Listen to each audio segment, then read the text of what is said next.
লোকনাথকে অনেক ডাকলাম, কোথাও খুঁজে পেলাম না। মা, আমিও লোকনাথকে কোথাও খুঁজে পেলাম না। আমার মনে হয় ও এখানে নেই। যদি থাকতো তাহলে আমার ডাকে নিশ্চয়ই সাড়া দিত। পেলি না না? কিন্তু আমার মন যে বললো এখানেই কোথাও আছে। তার মানে আমি আমার ছেলেকে আজও চিনে উঠতে পারলাম না, বুঝে উঠতে পারলাম না তার মনকে। এত বড় ভুল করলাম আমি। এ কি করে সম্ভব? তোমার ছেলের নাম লোকনাথ কমলা।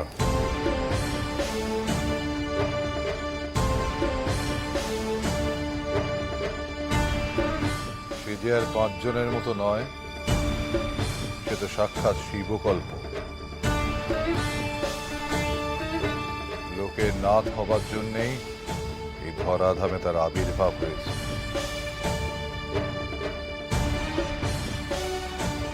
কমলা, তোমার ছেলেকে জগৎ মাতার সন্তান হয়ে উঠতে হবে,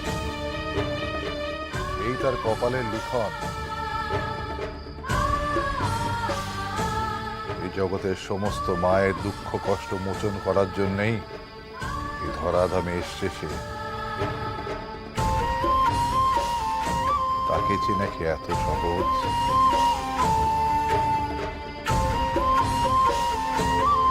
গুরুদেব, গুরুদেব, আপনি যে বললেন লোকনাথকে ঈশ্বর পাঠিয়েছে, তাহলে আজ ঈশ্বর লোকনাথের থেকে মুখ ফিরিয়ে নিয়েছে কেন?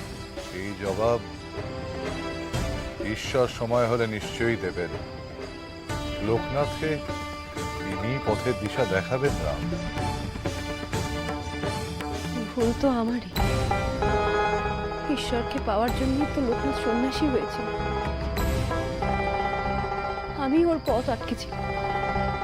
তাহলে ঈশ্বর আমাকে শাস্তি না দিয়ে ওকে কেন কষ্ট দিচ্ছে বারবার? কমলা, সবকিছুর পেছনে একটা কার্যকারণ থাকে। হয়তো লোকনাথের এই কষ্টের পেছনেও কোনো একটা কারণ আছে।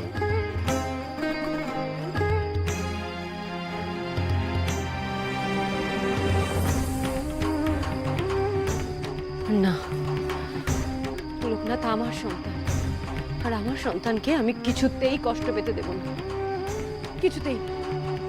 লোকনাথ, লোকনাথ! কমলা, কমলা!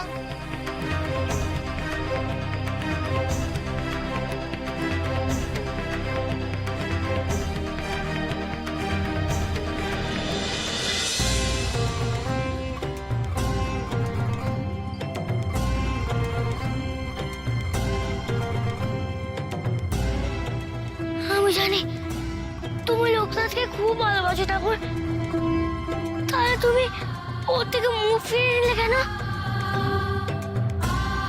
লোকনাথের যে কষ্ট হচ্ছে সে কি তুমি আর বুঝতে পারছো না? কে জানে লোকনাথ কোথায় আছে এখন, কি করছে?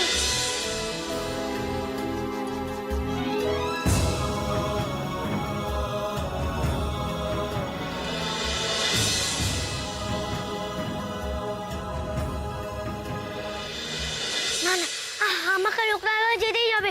তুই কোথায় লোকনাথ? দাঁড়া। আমাকে ছেড়ে দাও বাবা, আমাকে লোকনাথ কাছে যেতে দাও।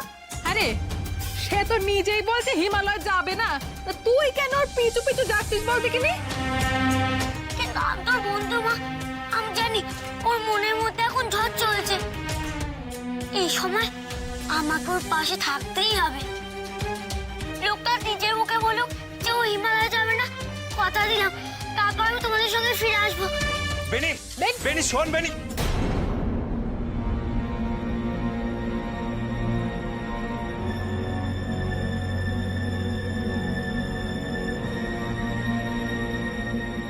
ওরে বাবা রে, ক্ষণক্ষণে বাতাস বইছে যে।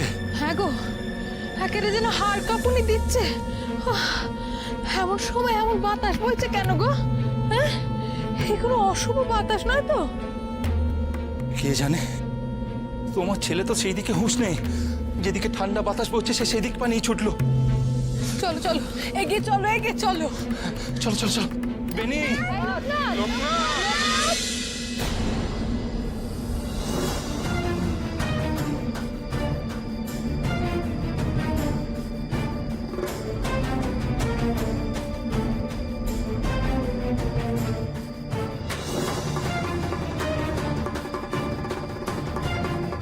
যাওয়ার সময় এরকম ঠান্ডা হাওয়া দিচ্ছে কেন?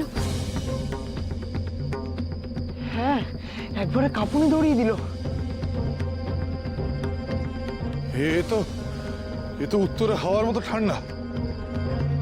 সে যাই হোক না কেন, আমার ছেলেকে আমাকে খুঁজে বার করতেই হবে। মা, ওভাবে ছুটে যেও না।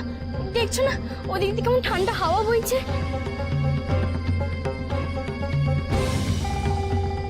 এ কি সবাই দল বেঁধে কোথায় যাচ্ছ?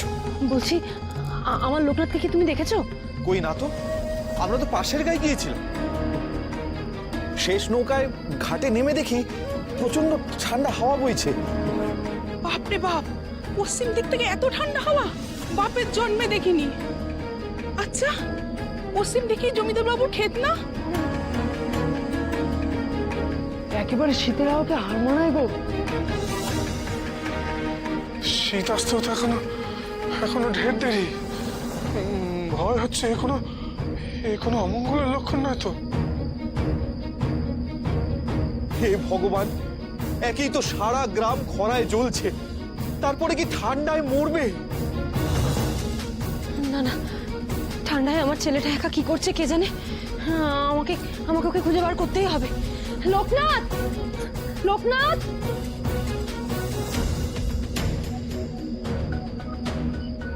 এক যাত্রায় পৃথক ফল, তা কি করে হবে?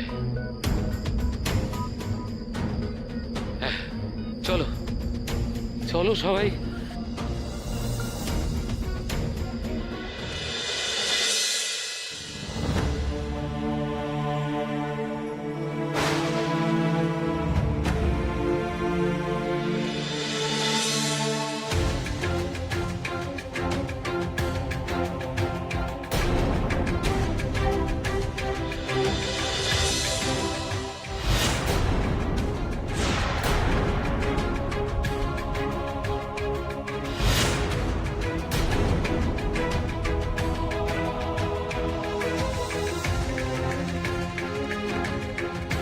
ওই দেখো, সাদা চাদরের উপর লোকনাথ।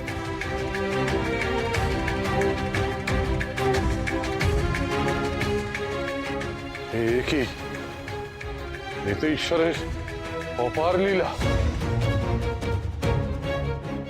এ তো বরফের মাঝে লোকনাথ।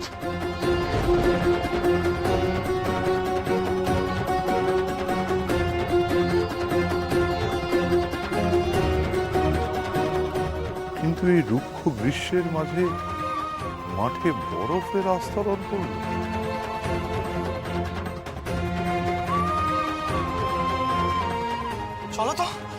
চলো তো গিয়ে দেখি।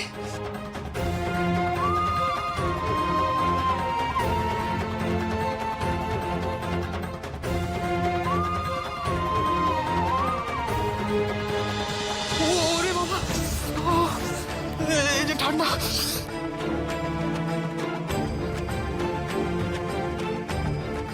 কনকন করছে, হাতখানা যেন জমে গেল। ওরে বাবা, হাতখানা জমে গেল। ও বাবা, লোকনাথ তো ঠান্ডায় শুয়ে আছে কি করে? ও তো শীতে জমে যাবে। তাই তো। লোকনাথ, ওখানে কি করছিস বাবা? উঠায় লোকনাথ। ও সাড়া দিচ্ছে না কেন? নিশ্চয়ই খুব কষ্ট হচ্ছে শীতে আমার লোকনাথের। যাই আমি। মা, তুমি এই ঠান্ডা শিলা পা রেখে কিভাবে হাঁটবে? ছাড় আমাকে শীত, দেখছিস না আমার লোকনাথটা কেমন কষ্ট পাচ্ছে ঠান্ডায়। যেভাবেই হোক আমি ওখানে যাবো, বাঁচাতেই হবে আমার লোকনাথ। দিদি,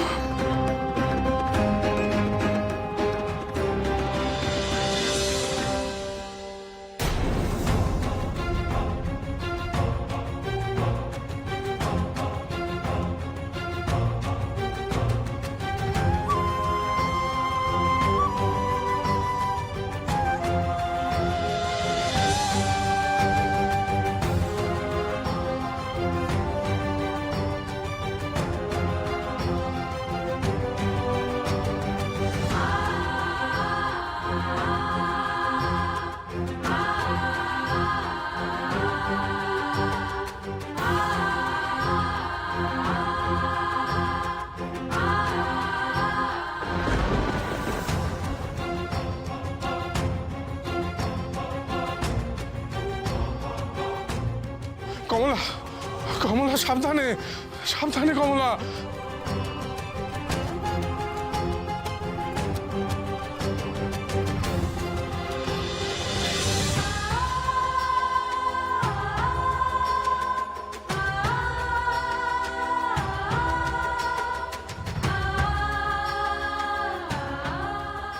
ওই ঠান্ডায় লোকনাথকে উদ্ধার করতে গিয়ে মা যে জমে যাবে বাবা।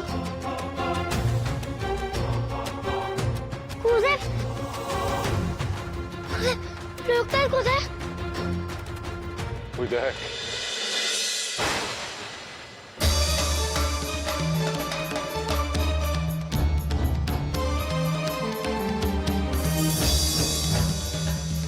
ওইখানে বরফের চাদরের মাঝখানে শুয়ে আছে তোর লোকনাথ। বরফ তো খুব ঠান্ডায় বলেছিল, লোকটা এই ঠান্ডায় কি করে শুয়ে আছে? আমি বরং ডেকে আনি। না না, যাস না বেনি। আজ আজ ঈশ্বরের সঙ্গে লোকনাথের বোঝাপড়া চলছে।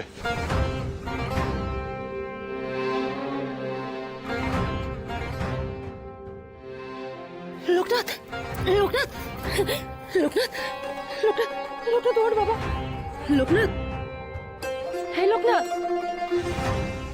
এটা কেন তুমি ওর পরীক্ষা নিচ্ছ? এত কেন কষ্ট দিচ্ছ আমার ছেলেটাকে? ওঠ বাবা, ওঠ, একটু চোখ খুলে তাকা আমার দিকে। লোকনাথ, এই লোকনাথ, লোকনাথ,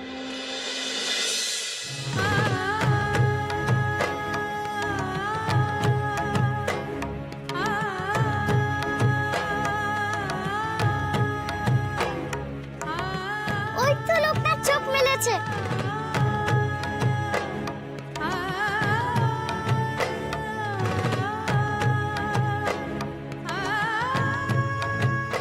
মা,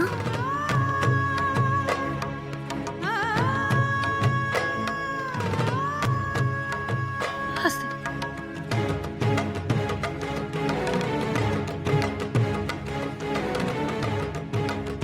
এ কি? এটা আমি কোথায় এলাম? এখানে এমন সাদা কি বিছিয়ে আছে? জানি না বাবা, এই ঠান্ডার মধ্যে তুই কি করে এলি আমি জানি না, তবে তোকেই বেশিক্ষণ আর এই ঠান্ডায় থাকতে হবে না। চল চল আমার সাথে আয়।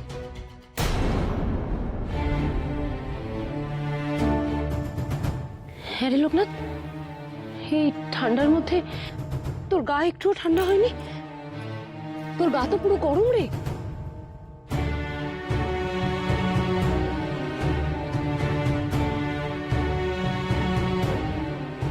এই ঠান্ডায় তো আমার হাত পা একদম জমে যাচ্ছে রে লোকনাথ।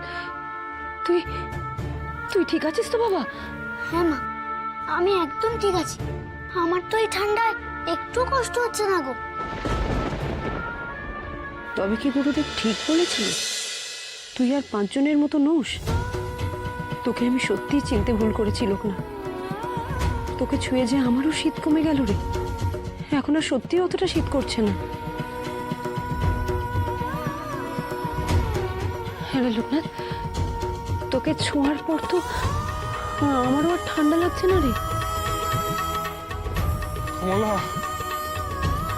কমলা, লোকনাথকে নিয়ে চলে এসো তাড়াতাড়ি। ওই ঠান্ডায় ওকে নিয়ে বেশিক্ষণ দেখো না। হ্যাঁ এই তো, আমার আঁচলটা দিয়ে ওকে আমি জড়িয়ে নিচ্ছি, আর ঠান্ডা লাগবে না।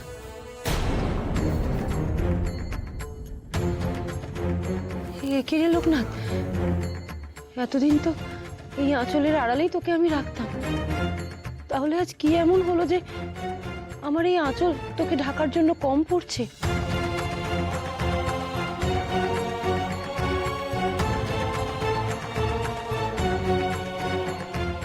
কমলা, লোকনাথ তোমার ওই আঁচলে বাঁধা থাকার জন্য জন্মায়নি। খুঁজে খুঁজে সংসারের সবার জন্য এসেছে কমলা, সবার জন্য।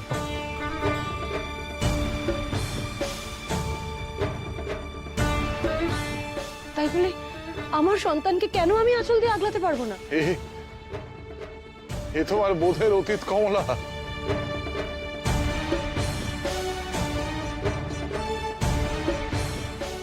ঈশ্বরের লীলাকে অনুভব করার চেষ্টা করো। তিনি লোকনাথকে তোমার আঁচলের ছায়া থেকে মুক্ত করতে চাইছেন কমলা।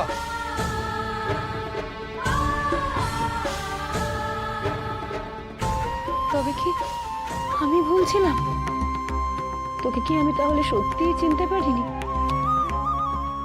আজ এই তীব্র গরমের দেশেও বরফ কোথা থেকে এলো? এটা কোনোদিন ভেবে দেখেছো? হ্যাঁ, এই গায়ে কি কোনোদিন বরফ পড়েছে? ছেলেবেলায় শুনেছিলাম হিমালয় নাকি তুষার পাথর। গুরুদেব, কোনোদিন তো এই গায়ে বা আশপাশের কোনো গায়ে কখনো বরফ দেখিনি।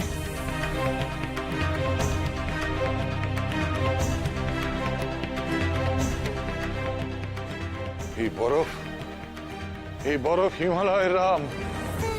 আজ লোকনাথের জন্য এই গ্রামে বরফ পড়েছে। তোমরা বুঝতে পারছো কেন? লোকনাথ সাধনা করতে হিমালয় যেতে অস্বীকার করেছে বলে হিমালয় লোকনাথের কাছে চলে এসেছে। আমি সব বুঝেছি। হিমালয় যে ওকে টানছে, ও আমার আঁচলবন্দি হয়ে থাকার জন্য আসেনি। ও সবার, এই জগৎ সংসারের সবার নাথ হবে ও। এই যদি ঈশ্বরের লীলা হয়, তাহলে লোকনাথের সঙ্গে বেনির এই যোগও কি ঈশ্বরের লীলা নাকি? এত চেষ্টা করেও না আমি বেনির বিয়ে দিতে পারলুম, না লোকনাথের থেকে ওকে আলাদা করতে পারলুম। আরে লোকনাথ, সে কখন তোকে তোর জন্য অপেক্ষা করছে। চলো গো মা, সবাই যে আমাদের জন্য অপেক্ষা করছে।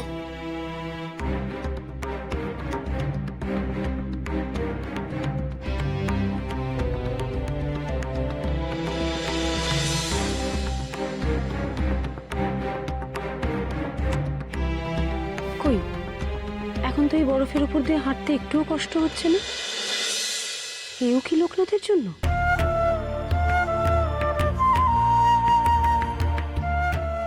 চলো মা, এসো, চলো।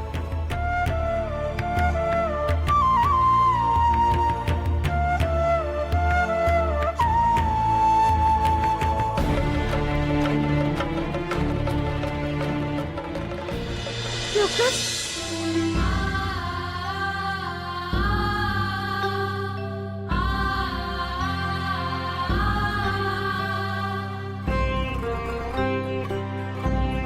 তুই ঠিক আছিস তো লোকনাথ?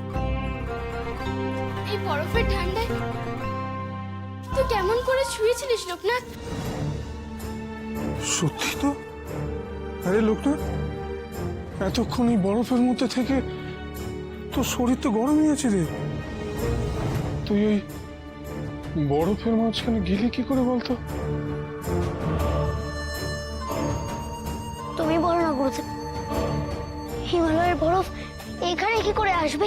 তুই তো হিমালয় যাবি না বলেছিলি, তাই হিমালয় স্বয়ং তোর কাছে চলে এসেছে।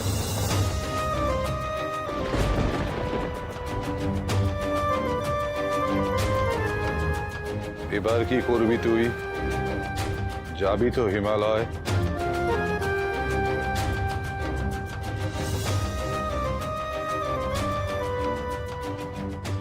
মা, কেঁদো না গো, কেঁদো না। আমি তো বলছি তোমাদের ছেড়ে আমি কোথাও যাবো না, সংসারের দায় নেবো আমি। না রে লোকনাথ,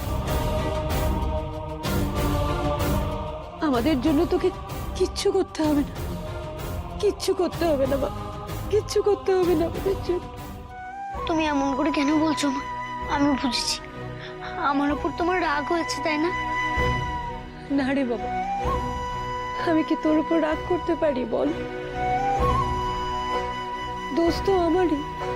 আমি তো তোকে চিনতে পারি নিজের স্বার্থে। আমি যে একদম অন্ধ হয়ে গেছিলাম রে লোকনাথ। তুই যে পরিবারের দুঃখ দুর্দশা দূর করতে চাইছিস তা তো সাময়িক রে। সব কষ্টের সম্পূর্ণ আরোগ্য তখনই সম্ভব হবে লোকনাথ, যখন তোর সাধনা সফল হবে। তুই যে সব মায়েদের দুঃখ কষ্ট ঘটাতে চাস রে লোক, তা যদি পারিস তাহলে আমারও দুঃখ দূর হবে।